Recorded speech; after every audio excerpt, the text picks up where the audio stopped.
একজন পঙ্কজ, সে তো অলরেডি মারা গেছে, আর তিলক নামে একজন ছিল, সে হচ্ছে খুবই ক্রিটিক্যালি ইনজুর্ড এবং সে কিন্তু এখনও পর্যন্ত আইসিইউতে আছে, কথা বলতে পারে নাই।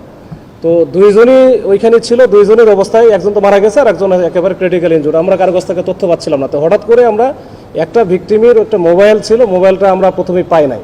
পরবর্তীতে ওই মোবাইলে একটু রেকর্ড ছিল, ভিডিও রেকর্ড করা ছিল। তখন ওইখানে দেখা যায় যে একটা মেয়ে চেহারা অল্প একটু বোঝা যায়, আর সাথে আর একটা ছেলে দেখা যায়। তখন ওই ছেলেটার চেহারাটা দেখে আমরা বিভিন্ন জায়গায় খুঁজতে খুঁজতে খুঁজতে খুঁজতে পরে দেখা যায় যে এই ছেলেটা হচ্ছে একজন সিএনজি চালক।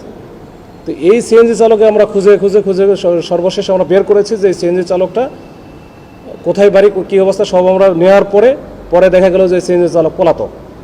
তখন তার সাথে তার পিছনে ঘুরতে ঘুরতে পরে আমরা 2-3টা জায়গায় অভিযান দিয়েছি। নোয়াখালী জেলায় অভিযান দিয়েছি, লক্ষ্মীপুরে অভিযান দেওয়া হয়েছে। সর্বশেষ গতকাল কক্সবাজারে টেকনাফে, একবারে টেকনাফ, ওইখানে গিয়েও সে সিএনজি চালাচ্ছিল। পরে ওখানে তাকে যে আব্দুল রহমানকে আমরা ধরে ফেলি। ধরার পরে সে মোটামুটি সবই স্বীকার করে এবং ওইখানে ঘটনা ছিল কিন্তু আসলে কোনো ডাকাতি প্রস্তুতির কোনো ঘটনা না। ওইখানে ছিল আব্দুল রহমান একটা মহিলার সাথে, মহিলাও বিধবা, এই বিধবা মহিলার সাথে তার হচ্ছে প্রেমের সম্পর্ক হয়েছে নতুন করে। এই প্রেমের সম্পর্ক নিয়ে তাকে নিয়ে ঘুরতে গেছিল। এই ঘুরতে গেছে ওই যে চক্রশালা, এই চক্রশালা এলাকা, ওখানে একটু নিরিবিলি, আমি নিজেও গেলাম। তো নিরিবিলি এলাকা, ওইখানে একটু হয়তো বা গল্প টল্প করার জন্য বা অন্য কোনো উদ্দেশ্য থাকতে পারে। ওইখানে আবার স্থানীয়ভাবে যে দুইজন, এই যে আমাদের ভিকটিম, একটা হচ্ছে পঙ্কজ আর একটা হচ্ছে তিলক, এই দুইজন আবার ওইখানে বসেছিল।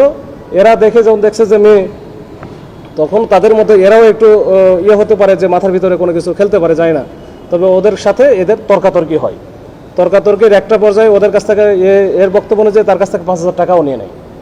5,000 টাকা নিয়ে নেয়। পরবর্তীতে হয়তো আরও কিছু করতে চাইছে, টাকাও নিছে, নেওয়ার পর হয়তো বলছে যে আরও কিছু করবে বা মেয়ের দিকেও তাকাইতে পারে।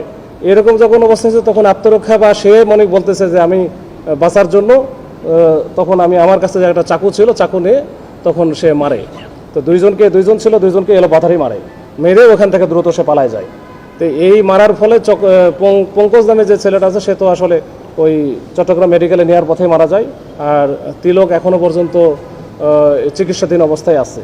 তো এই যে ঘটনা, এই ঘটনাগুলো আসলে ছোট ছোট বিষয় থেকে কিন্তু আমাদের দেখা গেলো যে এটা হত্যাকাণ্ডের মতো একটা বড় ঘটনা ঘটে গেল। তো এই ঘটনাগুলো একেবারে ক্লোলেজ ছিল। এই ঘটনাগুলো বের করতে আসলে আমাদের অনেক পরিশ্রম করতে হয়েছে। আমাদের যে টিমগুলো কাজ করেছে, বিশেষ করে জেলা গোয়েন্দা শাখার যে টিমগুলো কাজ করেছে, তারা কিন্তু অত্যন্ত বুদ্ধিমত্তার সাথে এবং চৌকসতার সাথে কিন্তু কাজ করার কারণে কিন্তু তাদের এই দুইটা ঘটনা আমরা ক্লু উদ্ধার করতে সক্ষম হয়েছি। দুইটার যে মেইন যারা আসামি, সবগুলো নিয়ে ধরা হয়েছে। এখন বাদবাকি আমাদের যে কোর্টের যে প্রসিডিওর যেগুলো আছে, আমরা বিজ্ঞ কোর্টে পাঠাবো, 164-এর জন্য পাঠাবো বা অন্যান্য যেগুলো কার্যক্রম আছে আমরা সবগুলো করে ফেলবো ইনশাল্লাহ।